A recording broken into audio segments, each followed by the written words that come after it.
What's going on YouTube? This your boy Boxing Matchups back with another fight prediction video. Now before I get started with this video, make sure you hit that like button. And if you're not subscribed, subscribe to the channel, and hit that bell icon so you can be notified when I drop new fight content. Well, we have the fight going down this weekend for Undisputed at 135 pounds. George Kambosos versus Devin the Dream Haney. Devin Haney, 27 wins, no losses, no draws. 15 wins by way of knockout.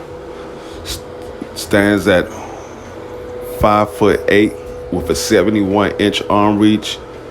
He's 23 years of age. He's coming out of Las Vegas, Nevada. Last time we seen him in action was on December 4th, where he got a unanimous decision and retained his WBC title over Jojo Diaz. George Kambosos, 20 wins, no losses, no draws, 10 wins by way of knockout. He's 28 years of age, coming out of Sydney, Australia.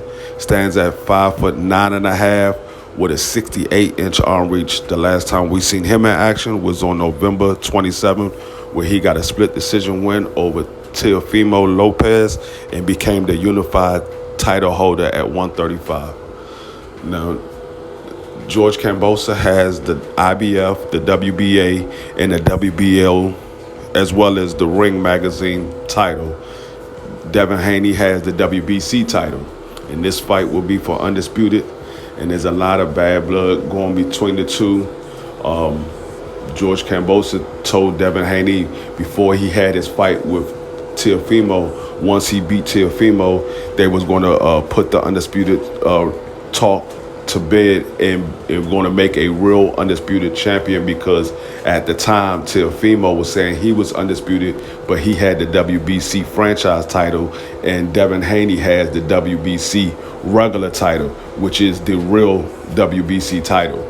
So it was that's what George Kambosos had talked. Once he had got the win over Teofimo, George Kambosos had did the opposite. He started trying to make fights with he talked about getting a fight with Tank Davis, but Tank Davis was like, he wasn't worried about the belts. He's not going to Sydney, Australia to fight George Kambosos. And he tried to make a fight with Ryan Garcia. That didn't go through. And then he tried to make a fight with Lomachenko. The reason why the fight with Lomachenko didn't go down was because Lomachenko country was at war with Russia, and Lomachenko was over there helping his country fight the war. So he had no other choice but to fight Devin Haney. Now, once they had the press conference, it's been a whole lot of going back and forth.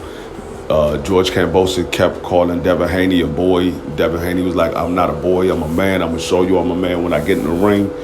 And it's just been a whole bunch going back and forth. Now, Devin Haney is in Sydney, Australia for this fight. He has a 2-fight deal. If there's a rematch, both fights will be in Sydney, Australia. If Devin Haney lose, there would not be a rematch. And a lot of people was upset with that, because it seemed like everything was stacked against Devin Haney to lose his title. But Devin Haney was like, I'm not worried about it. I just want this fight. This is the fight that I've been dreaming about getting. And so he went ahead and did what he had to do to make the fight. Now, once Devin Haney left America to go to Australia, his father was denied of getting into Australia. So Devin Haney doesn't have his father in his corner. He has Zab Judah father helping him train and getting ready for this fight. Now, there was supposed to be trying to get Bill Haney to get to Australia.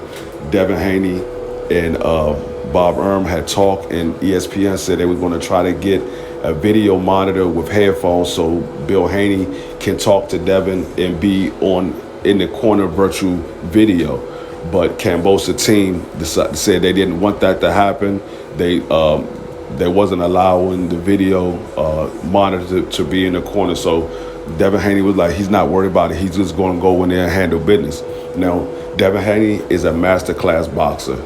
He has all the tools in the toolbox. He uses all his tools, and he also have decent power. Now, his power is not great. He only has 15 knockouts, but he has respectable power. You're not going to just walk and walk through Devin Haney punches. He's going to make you respect his punches.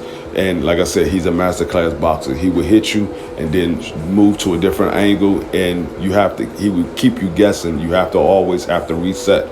Now Kambosos, he's a decent boxer as well. He got fast hands. He used to be a sparring partner for Manny Pacquiao for many years. So he has fast hands, and he has a similar style to Manny Pacquiao, being though that he was his sparring partner. He took on some of the characteristics of Manny Pacquiao. He jumps in a lot and try to use his fast combination.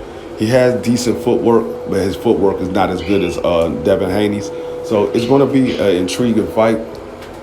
It's going to be a chess match. Whose style, which fighter can impose their style on the other fighter is what I see that's going to make this fight. And like I said, with Devin Haney having a longer arm reach, he's 1.5 inches shorter than Kambosos. But when you see them face off, it doesn't look like that. But he's 1.5 inches shorter than Kambosos, but he has the longer arm reach. And I believe that's what Devin Haney is going to use to his advantage, his arm reach, and keep Kambosos at the distance. And Kambosos is going to have to work to get on the inside, which I believe Kambosos is going to be very emotional in this fight. He's going to try to go in there and knock Devin Haney out, which I believe is going to leave himself open to get hit with a lot of big shots. And I believe Kambosos might get dropped in this fight. I don't see Devin Haney getting dropped in this fight because of the style that Devin Haney possesses and his defense that Devin Haney has. Now, at times, Devin Haney will get hit because he do tend to allow himself to get hit by his opponent. He will get a little lax in his defense as the fight wear on, but I don't think it's anything that we will have to worry about because Kambosos' power is not that respectable that you have to worry about his power of getting knocked out. Now, he can possibly catch Devin Haney with something, but we never seen Devin Haney hit the canvas. We saw Kambosos hit the canvas versus Teofimo in the 10th round. He had dropped Teofimo in the first round, and then they went all the way to the 10th round. Teofimo dropped him in the 10th round. So Kambosos have touched the canvas. Devin Haney's never touched the canvas in his career. He's been rocked in his career, but he's never touched the canvas. So I believe that Devin Haney is going to pull this fight off with a unanimous decision. I just feel like he's the better boxer. He's the more smarter boxer, and I believe he got control over his emotions more than George Kambosos. George Kambosos doesn't seem like himself when I'm watching him in a press conference. He seemed a little unease about this fight. So that's all I have on this video. Make sure y'all drop a comment in the comment section. Let me know what you think. It's your boy, Boxing Matchups. Peace.